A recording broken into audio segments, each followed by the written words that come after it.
Hi, everyone. Welcome to Naturally Speaking with Don Endicott, which on a topic that is near and dear to my heart, one of my favorite animals on earth, the peregrine falcon. We're going to get started in just a couple of minutes. So go ahead and grab water, get comfy, and we'll give a couple minutes for people to trickle in. See you soon.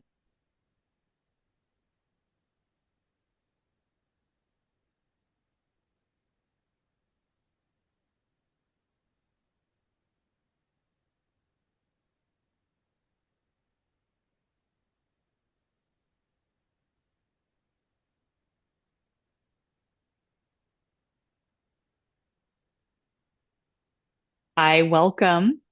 You're joining Naturally Speaking with Don Endicott on the Peregrine Falcon tonight.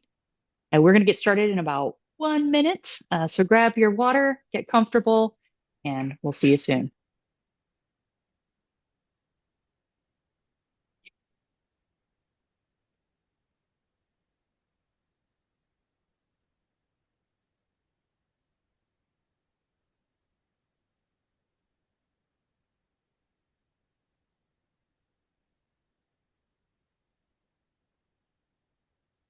Well, all right, everyone. Welcome. We're going to go ahead and get started because we have so much to cover tonight. Don, if you could advance the slide, please. Thank you so much. My name is Sam Wins. I'm going to be your host tonight, and we're here with our amazing speaker, Don Endicott. A little bit of housekeeping items here at the beginning. This is the webinar format, so you're not going to be able to see other participants, only the hosts like myself and Dawn. To ask questions, there's this really cool feature called Q&A. It's either at the bottom of your screen next to the share button or at the top of your screen, depending on which version of Zoom you have. Those will queue up your questions throughout the event so they don't get lost in the chat, right? So please use the Q&A function to ask your questions, and we hope you ask many of them. Don is likely going to answer all questions at the end, but if he feels so inclined, he might stop periodically to answer. Um, you can use the chat button function at the bottom to answer Don's questions. He may ask you questions in turn. And in fact, Dan Weeder, who is on this call, our IT guy, Dan, if you can make sure that the chat is enabled for all the attendees and the panelists, that would be great. Please keep your mic muted. Lots of people on this call. It can get a little chaotic. And captions should be available by clicking the closed caption icon at either the bottom or the top of your screen. Without further ado, it is my great pleasure to introduce Don Endicott. I met Don years ago when I first started working at Cabrillo National Monument. He was already volunteering with our Peregrine Falcon monitoring program. And in fact, he is the lead monitor for this program at Cabrillo National Monument, has been doing it for a number of years, a really outstanding naturalist whose loves are expand across the taxa of organisms. If you've ever heard him give his bat talk, that's also one I highly recommend. But without further ado, I'm going to turn it over to Don so he can talk about the peregrine falcon, the fastest animal on Earth. Don, all yours. All right, Sam, thanks so much. And welcome, everyone. Uh, as Sam said, this is an animal that I care a lot about. And I'm old enough that I remember when these were pretty rare creatures. They were seriously threatened in the 50s and 60s. And seeing one was just an incredible opportunity. Now, fortunately, they've come back and done quite well. So I'll jump right into their story at Cabrillo. So I'm going to start with a little video. This is actually off the end of Point Loma. And this is a female flying in, approaching the raptor biologist who is at the nest ledge to band. Okay, we'll warm up with one of those dramatic flights. So let's talk a little bit about basics. Peregrine means the wanderer. They're on every continent except Antarctica. They're mainly a bird hunter. Sometimes they've been called duck hawks, but they'll go for many different sizes of birds, especially at Cabrillo. They're going to be smaller birds up to rock doves, so pigeons. They can dive at speeds over 200 miles an hour. That's how they get the mantle fastest animal on Earth.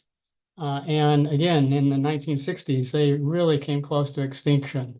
That was due to egg thinning from DDT that worked up the food chain. And the problem was the eggs couldn't support the incubating mother, and there was a very low survival rate.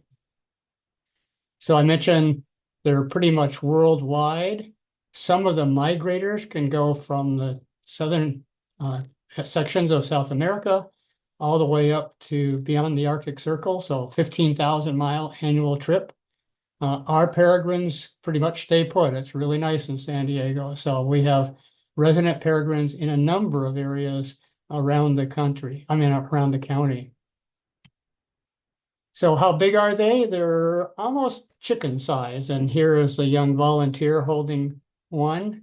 They're smaller than you would expect if you see them zipping around in the air. So 3 foot to not quite 4 foot wingspan, body length under 2 feet.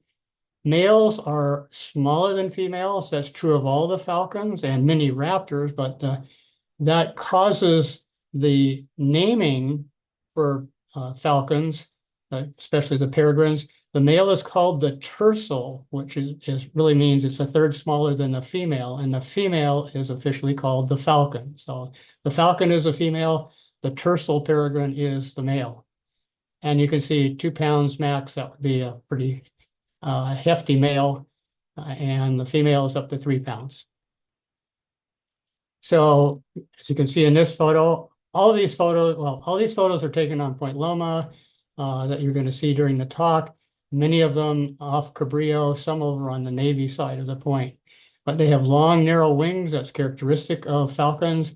That's a design that is really meant for speed. Sharp pointed wings, a really sleek aerodynamic shape. And we'll see that in some of my photos later on. So the body is almost bullet shaped. They're just incredibly aerodynamic. Long, sharp talons, sometimes they're called the long toe. They can use those toes to swat at prey in the air. That's often how they stun the bird that they're attacking. Malar stripe, that's up here. You'll see them on football players, outfielders in baseball. That's to reduce the reflections from the sun, so it improves their vision. And that's certainly a characteristic. If you see a bird flying by and you see that little teardrop shape, the right size, that's likely a falcon. They have a couple of other adaptations. The tomial tooth, it's not really a tooth, it's a sharp point on the lower surface of the upper beak, and it matches a notch in the lower beak. And that is really a specialized tool for severing the neck vertebrae of birds they catch. So when they catch the bird, it's pretty much dispatched right away. Another adaptation are tubercles. You can see in this photo, and I'm not sure if my cursor shows, but right here in the center, it's a little descending knob. And what that does is break up the airflow, because at 200 miles an hour, they'd really be over inflating with air essentially. And so that breaks it up and allows them to breathe while they're still flying at those speeds. And I do want to make one qualification. They're not flying per se at 200 miles an hour. They're diving at those speeds. It's called a stoop. And when they're on the horizontal, it's more like 60 miles an hour, but still pretty fast. Nictitating membrane, that's something birds have. It's a third eyelid. It closes over the eye, protects them. It gives you sort of like a windshield when you're flying. Hunting. So peregrines are mainly bird hunters. Often they'll go high in the sky where the sun's behind them, and then they descend quickly. So they're basically a surprise event for the birds that are flying underneath. The males and females hunt individually. When they pair up and the female's on the nest or the male's doing a turn incubating, that's when they're a tag team for feeding each other and, of course, bringing prey to the chicks. And certainly during incubation, the male is a primary provider for the female. She'll still fly and they'll take turns, but he's bringing food to her. And when the chicks have hatched, he's doing most of the food providing. So courtship is an elaborate affair. On the lower left, you can see the male, the smaller peregrine at the top, has presented prey to the female, and they do a prey exchange. It's a ritual event. My take is that it's a demonstration that he's going to be a good provider. In addition, it's the male who typically selects the nest ledge. It's not a nest per se. There's no wicker or anything like that. It's basically a scrape in a sandy substrate at Peregrine up at Point Loma. It's on cliffs, and he sort of marks that territory, and the female is attracted to it. So that's another part of courtship. They tend to stay together for a long time. And however, we've had numerous instances lately with one or the other has, for one reason or another, been killed and isn't there, and a new female or a new male shows up. Here's a ledge. This is not at Cabrillo. This is on the Navy side. And this is typical. It's just a flat piece of ground, a little hollow. And this is this particular falcon's first egg of the year. I'm going to hold up for the screen. I know I'm very small, but this is a replica egg. So it's smaller than a chicken egg, very well camouflaged. And by the way, this isn't a real egg. This is a replica. Replica eggs were used very effectively during the DDT era on the recoveries, and that helped support taking eggs away from the nest. It even helped with double clutching so that there was artificial incubation and protection of the eggs when those shells were so thin. In our area, the eggs are usually laid in the March timeframe. In cooler areas, I do some work up in Yosemite. It'll be later, just due to the weather conditions, the temperatures. Usually 3 to 4 weeks. 3 to 4 eggs, sorry, occasionally up to 5. Some years we've had only 1 or 2. So this is what the babies look like. Little velociraptors, little white fuzzballs, incubated by both adults, but the female has a larger body. So she's really the more effective incubator of the eggs and protector of the chicks, but the male will spell her and do a credible job. Usually takes 31 days after being laid that they hatch, and they're totally dependent on the parents. They're not going anywhere. They can barely walk. And I'm going to show you a little video. This was taken by my friend Diego Johnson. He is a bird bander, and he has, for the last 3 years, been the bander for the chicks at Cabrillo and Point Loma. So we'll put this.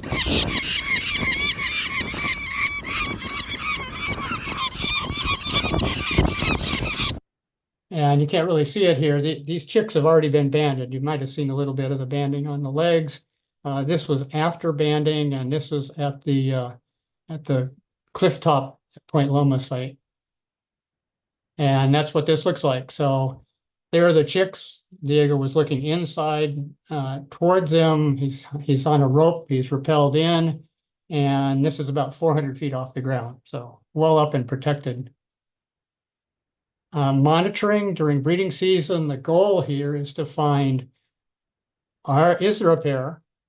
Is there breeding behavior? Was there courtship? Often you'll have a chance to see them mating. And then most importantly, where is the nest? When you have a cliff face that's a couple hundred feet across, 400 feet high, many options for where the nest could be, and you really can't see into the nest. So you don't know where the nest is other than through the behavior of the adults, especially when they start going to a particular place in and out from the same location. And here we see at a low tide that's required for this particular site, and actually minus tides, watching with spotting scopes, I tend to use long lens telephoto, uh, a long telephoto lens with a camera because then I can document and it facilitates reports too. So banding. So banding is done under auspices of the U.S. Fish and Wildlife Service. And we try to band them at 21 days. The reason for that is they're big enough, they're robust enough to be handled, and they're not too old so that they might fly off the cliff. Similar kinds of timings that some of you may be aware of, the golden eagle banding that takes place in the county and other places. So again, the goal is a robust chick that will, isn't going to be injured by being handled and isn't going to fly away and perhaps kill itself before it can actually fly. Two bands per bird. One is a silver band that has a serial number, and then the other band is called a colored band, and that is a larger print, usually one or two letters, one or two numbers, different color combinations. Generally, for us, it's black band with white letters, and those can be seen with binoculars or spotting scopes. So you have a chance to identify which bird that is, whereas the federal band is much too small unless it's right in your hand. Here's a demonstration of banding. This is, again, a year with Diego, rappelling off in the lower left.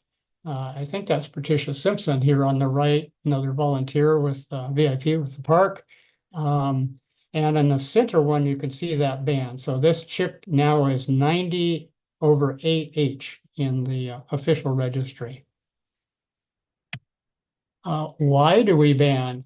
Well, in many places they don't ban. So Yosemite National Park, there's no banding, but there is monitoring. It's very important to see where are they nesting year to year, how many have bred. So it helps with trends. In San Diego, we have a unique situation of two threatened species that are very close together. So off the end of Point Loma, you go over to the Strand, south of Coronado, and we have least terns. So here we have least tern eggs. There's a little chick on the lower right. I think this was a couple of years ago. I went over there, and there's a least tern in the middle bringing food. So peregrines go for birds, and least terns are an easy target, and at least the chicks are. So the goal here is to get them to coexist and thrive together in the same habitat.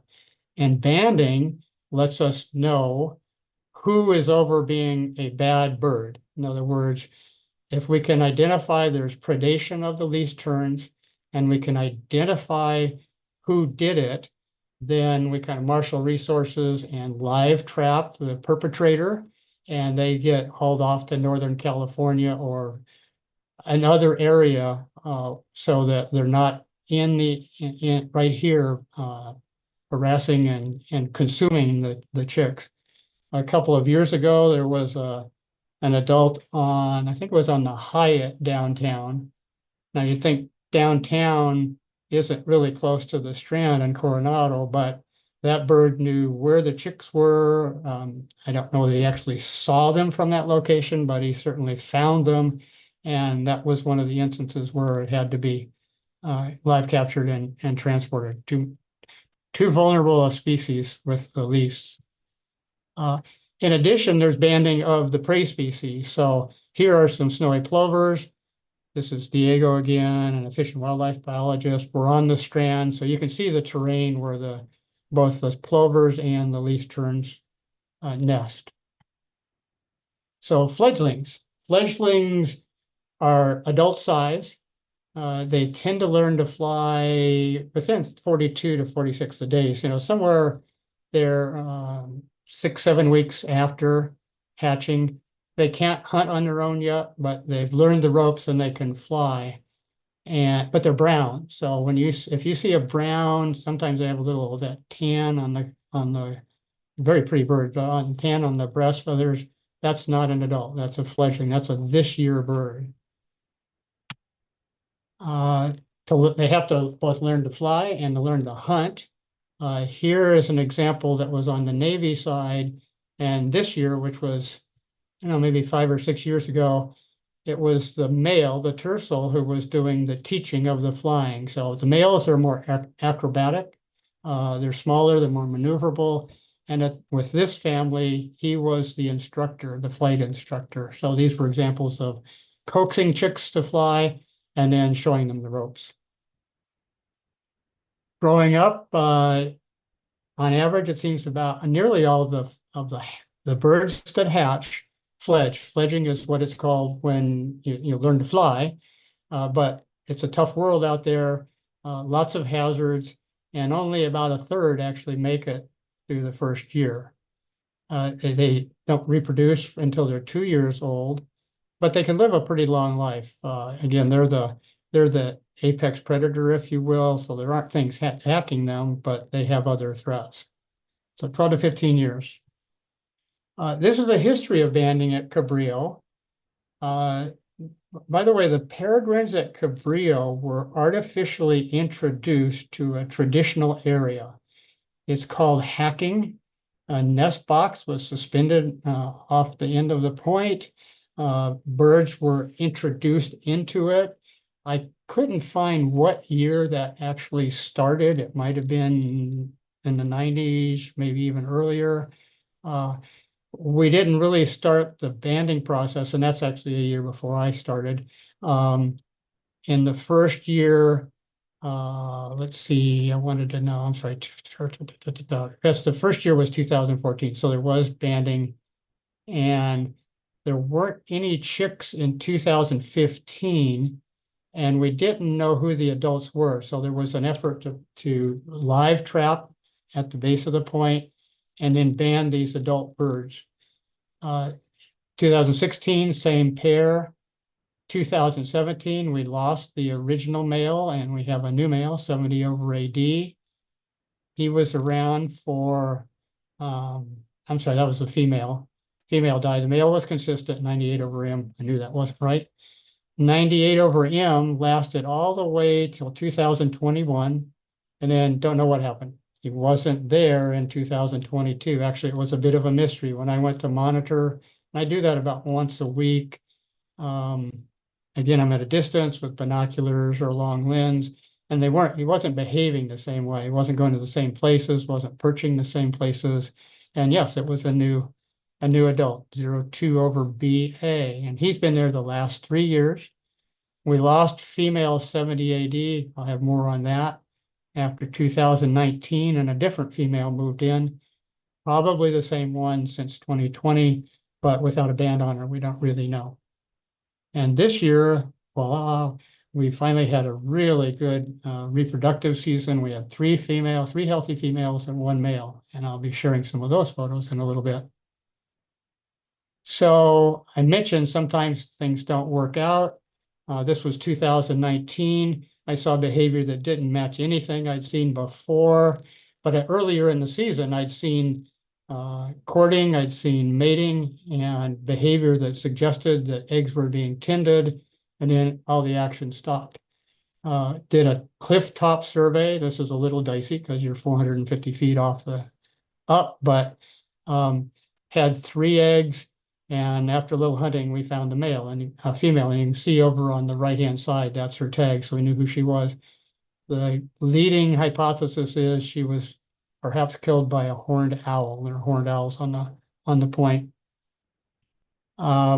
Did I guess it's a necropsy in collaboration with the zoo safari park to see, well, were they fertile eggs? Yes, they were. How old were they? So she was killed very close to when they would have hatched. So that was a wipeout year. In 2020, we have a new mate. These are some of the scenes of that. Middle picture is showing bringing prey to the nest. Lower right is the mating behavior. And voila, we had chicks. This is again up on the high cliff, and had 3 chicks. So nice successful banding. You might remember this was COVID year. We actually did a little interpretive video for the park, and you can time it because we're all standing around in masks to try to talk into the microphone. I'm not sure where that video ended up, but I know it was on the website for a while. So I'm going to walk through a little bit of the fledging and flight behavior. Again, this is what the juveniles look like. That brown color, I think they're just gorgeous birds. Here is the first day of flight. I got to actually see the fledged day of this young male, 38 AK. And yeah, pretty cool. They're even out the gate. They're pretty aerobatic, but they're still dependent on their parents. So this is showing the mother feeding. Let's see. Yeah, I think that was right. We've got feeding by the chicks. The one lower right picture shows bringing to the nest, but very soon they're trying to get them, draw them out. So they'll start holding back food, holding back food. You get hungry enough, you decide, oh, it's time to fly. But the female or male still have to give them the food for a while. It's going to take them a bit longer to learn to hunt on their own. So 2024, let's come up to the current year. A great year. I mean, I could tell right away things were going to be remarkable. Here are some scenes on the upper right. I'd never seen this before. The male peregrine was hanging around at the water level. And I was curious about that. You can see in the middle picture, a gull took exception of that. Nobody hurt anybody. The gull just flew over. Obviously, the falcon is much more maneuverable than a gull. Says, okay, I saw you, go away. Roosting, in fact, the lower right is after that event, so the falcon wasn't bothered. But what I discovered was there was a prey species. Remember, last year was very wet, a lot of vegetation. Migration was a little richer, I guess, than normal. And I don't have the picture here, but I'll show it later. We had some white-winged doves show up, and they were hanging around up down there. Now, that's a desert species. They migrate past here, apparently, not many records, but it's not the first. So I think, and in fact, the first time I saw the male, he was very near a spot. I saw a white-winged dove like a couple hours later. So here's a nest inspection. We weren't really sure when the chicks hatched. And so we made a guess, and here's Diego rappelling in to a new nest ledge. Actually, it's the original nest ledge, and did an inspection and found that they were too young. So we saw it confirmed there were 4 chicks, basically a reconnaissance visit, and that allowed us to time for banding later on. I didn't mention it earlier, but the reason they had to shift the location for the chicks this year was the original nest ledge at the top. And I don't know when this happened, sometime after spring last year, a big protective boulder. I mean, a boulder that's the size, oh, let's see, at least maybe close to the size of a Volkswagen, had broken in half and fallen down on the ledge. So it wasn't a place that could be anymore. So they shifted to a new location, which was where they were in 2014 and 2015. Completely different female and male. And curiously, they found a ledge that was used by 2 previous generations of parents. So I'm going to show some videos of this year's banding. We have the little male is tucked in the back, and the 3 females are all larger. And there you can see this is 650 over AU. They all have their bling. And one more scene, and I included this one because it has a pan.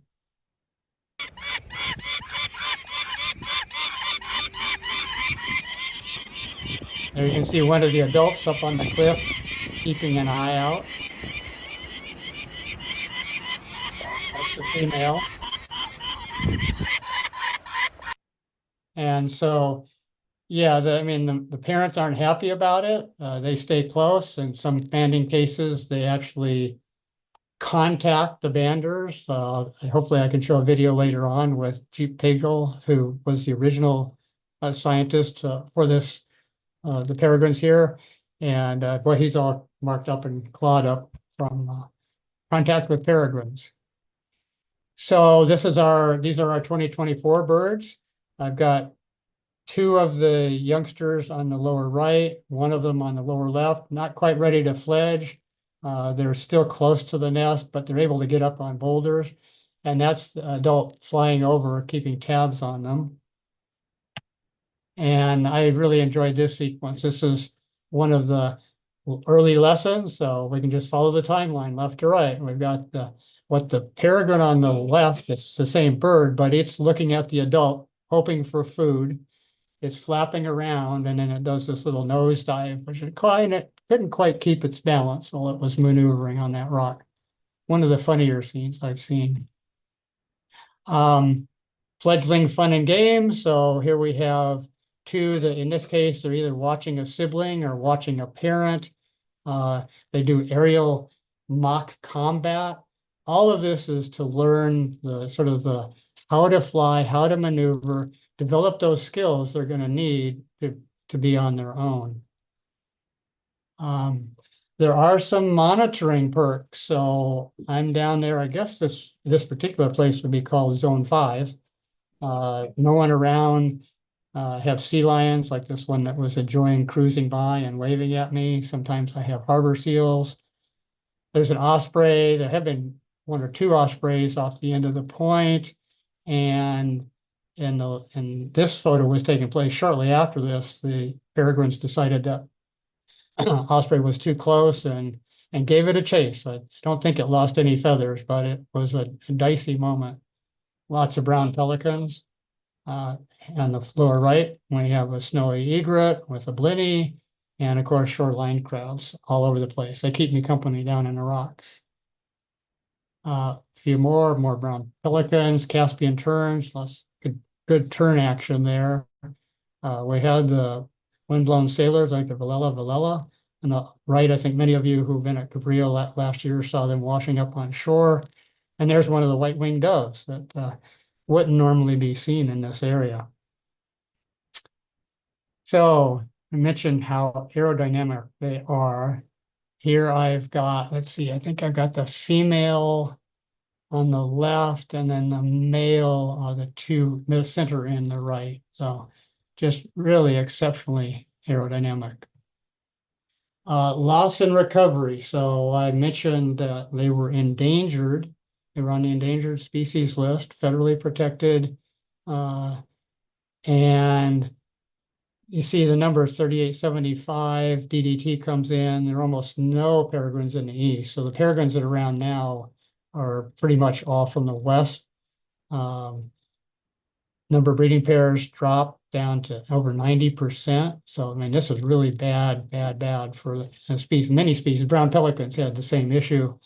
DDT banned in 72 and conservation issue. And the effort started in 75 through captive breeding, through egg harvesting and artificial incubation and reintroduction.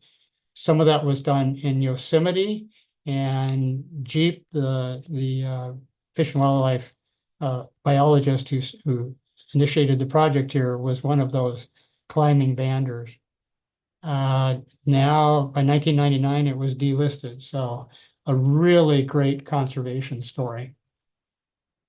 In California, this is a little dated, 2017. It was the last map I could find. But you can see well distributed primarily along the coast, but also in the sort of the central bit east of center. So think of the Sierras, Yosemite, I forget how many pairs they have. They have a number. And so, yeah, good populations. Even the Channel Islands have 27 nesting areas. So a great recovery, at least 400 breeding pairs in California. I have some recommended reading for you. I think both of these are in the library. I bought mine used, but the Peregrine Falcon in Greenland, this goes back to the time when they were threatened in many other areas.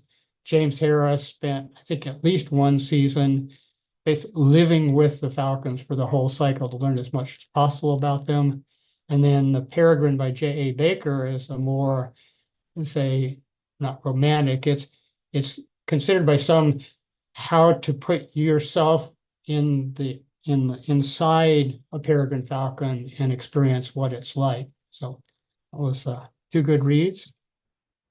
At this time, Sam, I think we could do questions, and then after the questions, we can. I have a number of videos I'd like to share, and I know that Sam was putting up that link. You saw some of the 2024 photos.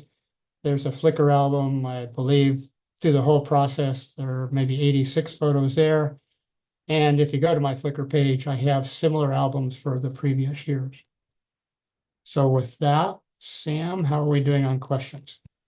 Great. We just have a couple of questions. So I would encourage you all, if you have any questions about anything that Don covered or beyond that about Peregrine Falcons, please go ahead and drop them in the Q&A function.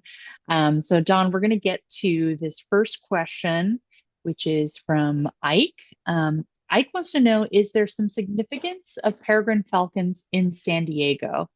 Are there more here than other places? And do they migrate here? And he says, goes on to elaborate, I'm asking because there was a San Diego software company called Peregrine Software, and I always wondered why they chose that name. Ooh, let me see if I can unwind that in the other direction. I don't know why Peregrine Software is called Peregrine Software, or Peregrine Software. I imagine they're fans. San Diego is Yeah. great habitat for uh, peregrines. They're territorial, so when those chicks hatch, they have to go somewhere else. They can't stay at basically the natal nest ledge because it's already taken by their parents.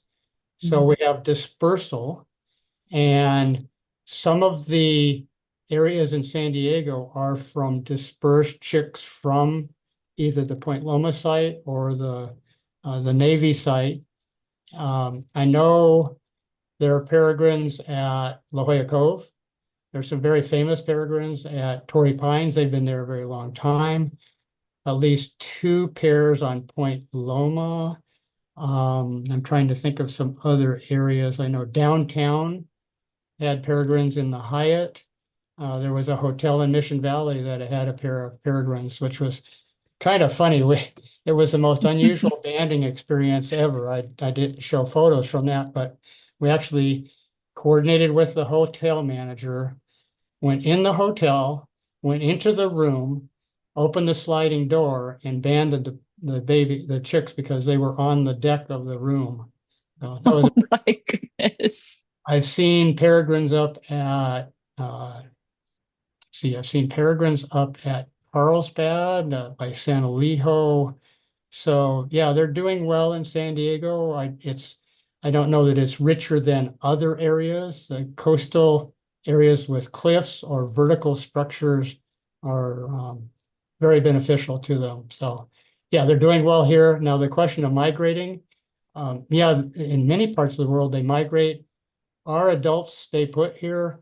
The juveniles migrate somewhere. With the bands, you can find out where in the band history, where they were originally banded. I think our current male came from Northern California, if I remember right. Uh, Mm, Looking up the history of his band. yeah. I hope that answered the And question. I think so, Don. I mean, you touched on why San Diego is such a great habitat for them, and it's because they prefer those cliff sides, right, or vertical surfaces, hence high-rise buildings like hotels. You see them in New York City even, right? They find ledges and high-rise buildings, lots of pigeons there for them to eat. So we have a really nice habitat for them. And then I think too, our climate, right? I mean, this is probably why a lot of our peregrines don't need to migrate, because we're on a major migratory pathway, the Pacific Flyway, and we have lots of birds that live here year round, about 500 of the 800 species we get here in San Diego County. So, the living is good here for them, I would say. That's my hypothesis, anyways, with some data to back it up. Um, Indeed, I would just add that Point Loma sticks out in a way that makes it almost a magnet for migrating birds. So it's a it's a really target-rich environment if you're a hunter. Yeah, it sure is. And it's also a target-rich environment if you're a birder. So we invite our fellow birders to come out and see all the incredible birds we get there. We've got a couple more questions here in the Q&A. Sonny would like to know, can you show the California breeding pair map, please? Sure. They want to see if there are breeding pairs on Morro Rock. Um, well, I know there are peregrines Ooh, at Morro. I'm afraid this is a little small. So Morro is in San Luis Obispo County. Let me run my cursor. Can you see my cursor on the screen? sure can. Okay, so Morro Rock is going to be right about where my tip of the arrow is. And I know I've seen peregrines there. One of the things that's really cool about peregrines is they're not quiet. So you don't even have to see them to know they're around. And as a case study, I do some bat work at Mission Trails. And I guess it was last year, suddenly I heard a peregrine right in the San Diego River, in the cliff area there. So, yeah. So the question, are they breeding there? That would take a Google search, but I imagine so. Yeah, it's good habitat there, where a rock is, right, for them. So lots of seabirds and shorebirds around, nice rocky cliff sides. So I think that's a pretty good hypothesis there. Carol would like to know, do peregrine falcons compete with osprey, either for territory or food sources? Okay. That's a great question.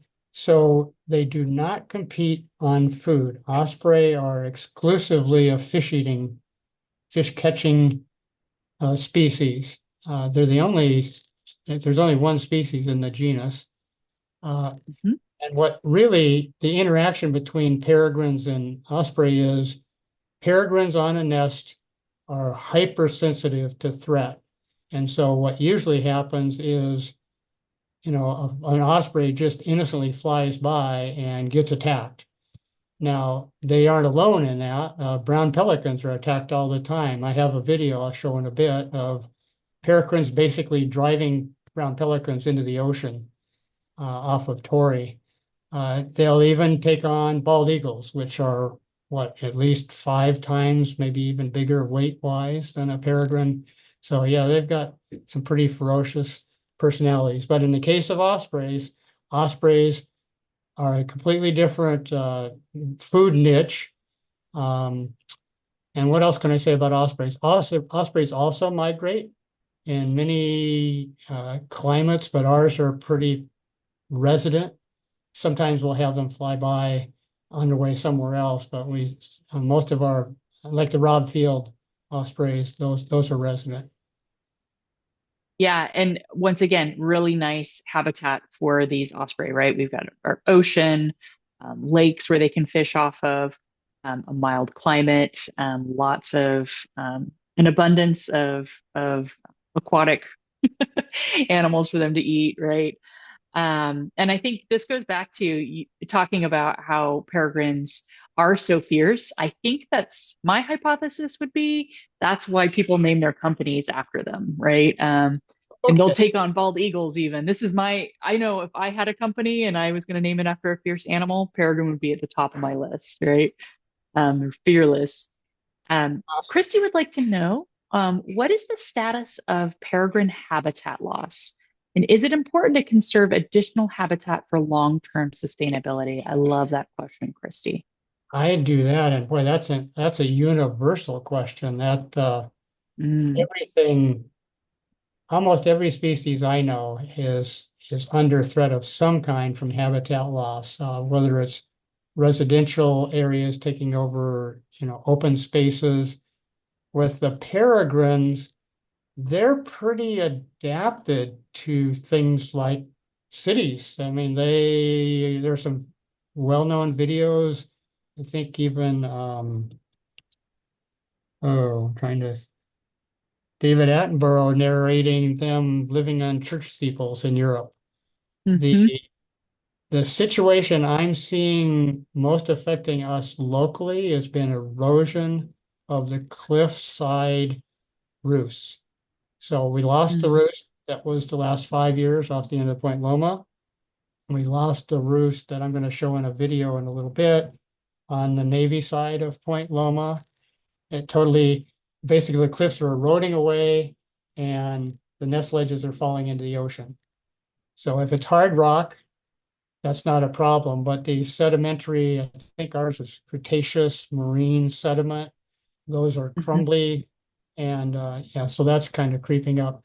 With the DDT so issues solved, I think the peregrines are doing pretty well overall. They're protected still in the sense that, I mean, you can't go out and trap peregrines. You can have peregrines because falconers use peregrines too, but there's a whole other procedure for how you acquire them. It's not harvesting wild peregrines.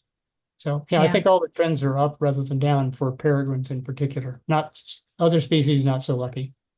Yeah. And if I may, I'll expand on that a little bit, right? I mean, habitat loss is actually the number one driver for biodiversity loss worldwide. But in this game, right, of survival, there are going to be some organisms that adapt better than others to rapidly changing conditions, right? These rapidly changing conditions that are usually implemented by us, hence like habitat loss and climate change, pollution, et cetera. So peregrines are doing fairly well right now, but one concern in future would be as we keep losing biodiversity, right, losing species to extinction or populations decreasing, potentially it could be that their food sources, right, are in decline eventually. And you also bring up that great point of losing prime nesting territory due to erosion, which is accelerated by things like climate change, right? So doing pretty well, but of course you can never say there's no worry as a conservation biologist, right? Some really good points there, Don. Tawny wanted to say thank you for answering her question, and she thought she recognized you from the bat walk. Um, Okay. and I do recommend, I did put the link, by the way, to Don's Flickr account in the chat. I highly recommend you all click on it. He is an excellent photographer, as you can see from many of the photos that he featured today. And if you're a fan of other organisms like bats, there's probably a bunch of great pictures on there too. We do have a couple more questions actually from the chat. Alana would like to know if a bird needs to be relocated due to predation, do they take the mate as well? That's a really interesting question, Alana. Ooh, not that I'm aware. I only know of a couple of instances, and so I don't have firsthand broad knowledge. But what I'm aware of were an individual bird identified by bands, repeat offender, and that bird only was relocated. So there are plenty of falcons around, I mean, peregrines around. So I don't think they have a problem, finding another mate. But yeah, and, sometimes those birds come back. I know one that was transported up to Northern California showed up again back here in San Diego. It's not that far. If you can fly 15,000 miles, I guess flying a few hundred isn't that big a deal. Yeah, exactly. They're like, hey, the eating's good down there. I want to forget about it. I'm flying back. Alana has another great question in the chat. Does the food transfer only occur during breeding season, or is that a year-round behavior? Oh, okay. So it's during courting. That's the adults doing prey exchange in a ritual manner. And then it's also done with the fledglings when, the parents want the chicks out and they're still, learning the ropes. They'll do the same prey exchange. So I think I had some photos in there showing that. They'll maybe fly over the nest ledge with the prey. The juvenile finally gets hungry enough and motivated enough, and it'll go up. And so you'll see those prey exchanges. I think they also are a way of sort of coaching and teaching peregrineness to the next generation. So in the other times of the year, I haven't seen that. I'd have to look that up, but I'm pretty sure that they're on their own. I mean, they catch what they're going to eat and they eat it. Yeah. Um, David would like to know what is done to birds that have been removed from an area and then they return. They get transported again, maybe farther. Yeah, Right. that was the case of the bird I'm aware of that came back to San Diego. So yeah, they're not killed, they're not destroyed. It's just, let's go a little bit farther and see if you get the idea that we don't want you here. Right. And if you don't mind, I'm going to elaborate a moment. I found out something really cool about peregrines and falconers is that falconers are using them as pest control versus pesticides for fruit crops like blueberries, because sometimes, songbirds will come in and eat all the blueberries, right? And instead of adding toxins or trying to get rid of the songbirds somehow, you just bring in a falconer with a trained peregrine falcon, and boy, those songbirds split, lickety split. Uh, so I think that's a really cool thing that you can actually use peregrine falcons and other organisms right out in nature um, to do the job that they're meant to do, right? Without human interference. Indeed. Um, yeah, fabulous. So I think we don't have any more questions right now in the chat, so we can move on to your videos, Don. Were you Okay. going to keep your application open here? I'm going to close the presentation, so I'm going to stop sharing this. Okay. Do you mind if I share my slides really quick? Please go ahead. Okay, absolutely. Folks, I did want to shameless plug here. We are getting ready for our next Naturally Speaking next month. And first, we'd like to thank our sponsors, Cabrillo National Monument Foundation. And I highly recommend you check them out at cnmf.org. Um, but we have a wonderful talk coming up for you here in March on the 18th on paleontology in Southern California and in Point Loma, right? So you were talking about the Cretaceous period.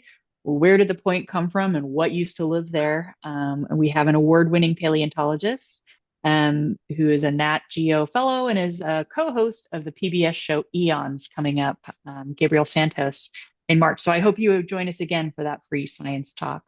And Don, I will stop my share if you're ready to share your videos. Okay, excellent. Yes, thanks. That should be a great talk. So I'm the very first, excited about it. yeah. First one I'm going to show is a video done by the park, actually. This was relatively early in the banding sequence. It's featuring Keith Lombardo, who I'm sure many of you know, and Dr. Jeet Pagel, who was the original bander here. So let me play this video for you. The mission of the National Park Service is to protect the natural resources of the national park system for the enjoyment, education, and inspiration of this and future generations. In the management of ecosystems, conflicts between species often arise. Here at Cabrillo National Monument, we're cooperating with our partners to extend the benefits of natural resource conservation. I'm Keith Lombardo, Chief of Resource Management and Science at Cabrillo National Monument in San Diego. A pair of peregrine falcons were found nesting on adjacent Navy property. They frequently use the park to forage for food, but they are also suspected to be preying upon a nearby colony of least terns, an endangered species. To resolve this complex issue, we worked with Navy biologists and the U.S. Fish and Wildlife Service. I've entered almost 1,000 nest sites to ban chicks. And what I found is if you're able to control the most aggressive and largest chick, all the other chicks become completely docile. And to have something come into the nest site that's much larger than their mom, that's actually holding them and grabbing them, it scares them. They think I'm going to eat them. My name is Jeet Pagel, and I work as a raptor ecologist for the U.S. Fish and Wildlife Service. I ban birds in general to try and figure out more of the life history of peregrine falcons. For an ecosystem, we have predators that are on the ground and we have predators that are in the air. A peregrine's role is to kill birds. By killing other birds, it's taking out birds that may be diseased or sick, or in peregrines, sometimes they'll take very healthy birds. Since its listing as an endangered species in 1972, California least tern colonies have shown signs of recovery. However, in the past decade, the population has begun to crash. Terns are now restricted to small postage stamps of habitat where they only may have a couple acres where they have their nests. And because of terns being concentrated in a small area, it makes it more prevalent as a feeding area for those predators that are going to be in the ecosystem anyways. So if we have a situation where a peregrine is a transgressor, we know that that peregrine is eating a lot of least terns, that bird will be captured humanely. It will be whisked away to Northern California as far as we can take it, and it will be released within 24 to 48 hours of capture. Some of them do come back. We know that peregrine falcons have returned back to Southern California. But what we've also found is, at least for the few birds that we've captured, those birds don't tend to go back and do depredatory activities at a tern colony again. Peregrine falcons have recovered from the brink of extinction. During my short 30-year career, it's gone from, say for example in California where we had just a couple dozen pair, to now where we have an estimated almost 300 pair of peregrines. What you have here on the National Monument is a source nest where you have a great pair of parents, where you have clean food, you have a place where it's safe, where the birds can nest, where people aren't going to disturb, and you have an area where the birds are going to disperse from. They may go to Mexico, they may go out to the Channel Islands, they may go north along the coast, but they will help maintain that population. Being a peregrine is not easy. When you're diving at speeds up to 240 miles an hour, you can make mistakes. So in order to have a healthy population, you need to have a lot of peregrines that are still produced in order to maintain that population. All right, so I think that's a nice encapsulation of what's going on at Point Loma. I see we have a few more minutes. I'd like to show a couple of other local videos, and then we'll see if there are any more questions, Sam, and then we can wrap up. So let's see. Sounds I'm going good. to share this one, and I'm going to open this one. This is, hopefully it opens up in a second. Old one here. This one doesn't have a nice narration and soundtrack. Sorry, I've got too many screens open here. Give me one moment.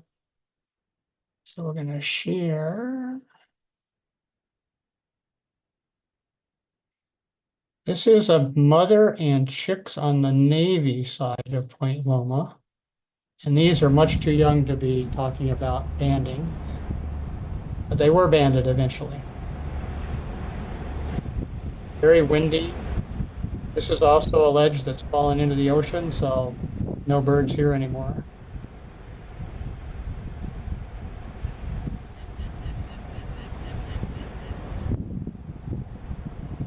It actually has 3.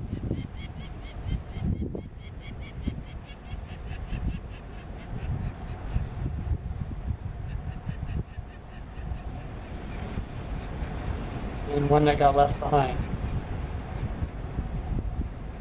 He'll make it over. These chicks are about 11 days old.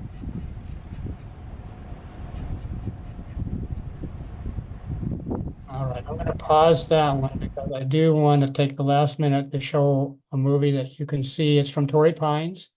You could probably find it on YouTube, and it's got a nice little storyline. So let me get this unshared. We don't mess up the timing here for you, Sam. Let's get this going. No problem, Don. I have lots of videos. We won't get carried away. I know. And you know I could sit here. Share and see if you want to do any more questions. But again, I could go all evening with peregrine videos, but I won't. Yeah. I am reminded one of my favorite catchphrases is that nature is metal. Right? I mean, we thought that gopher snake was going to get those chicks, but nope, we're gopher snake. Don, we have a couple of comments here. Awesome videos. Thanks for showing those. And Shawnee would like to know, are the pelicans killed? To my knowledge, no. I mean, they're used to diving in the water. I saw some photos this last year. There were a number of local photographers line up at Torrey to photograph the peregrines there and the chicks. And last year there seemed to be an exceptional number of pelicans grabbed by the bills and all. But as far as I know, I guess they could have an accident and maybe break a wing. But no, but it's probably not very comfortable for them. Definitely not. I mean, if I could add a caption for that poor pelican, and it's like, what the out of nowhere, here she comes.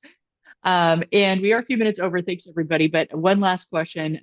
Chrissy would like to know, is there an increase in peregrine fatalities due to drones or SpaceX or any of those sorts of things? Not that I'm aware. Of course, drones aren't allowed at Cabrillo. Uh, Correct. Drones aren't generally going to be in places where the peregrines are.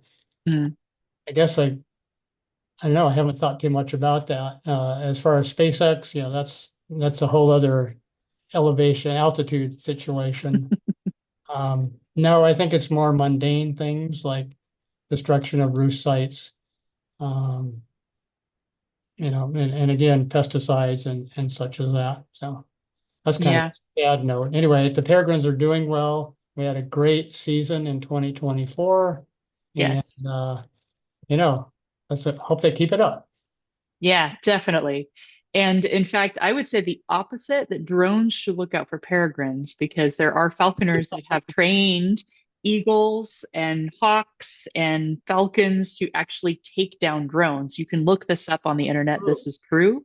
So when drones are flying over areas they should not be flying, that falconer sends their bird up and takes the drone down. There's some great video footage of an eagle coming in on the camera on the drone and just like wiping it out. So there you go. Drone versus peregrine, peregrine every time. Indeed. Don, thank you so much. We're seeing lots of appreciation here in the chat and appreciation for me as well. Thank you so much for all of your service to Cabrillo National Monument as volunteers in parks. If you too are interested in doing some work at Cabrillo National Monument and helping out your national park, and we have a really robust volunteer program where you get to do all kinds of things, including some of the natural resource monitoring. So I recommend going to Cabrillo's website and checking it out. And we'd welcome you there with open arms. Don, thanks again. Appreciate you staying a few minutes over as well. Thanks everyone for joining us tonight. Thanks CNMF for being our sponsors. We hope you have a wonderful evening. Thanks everyone. Good night. Good night. Bye all.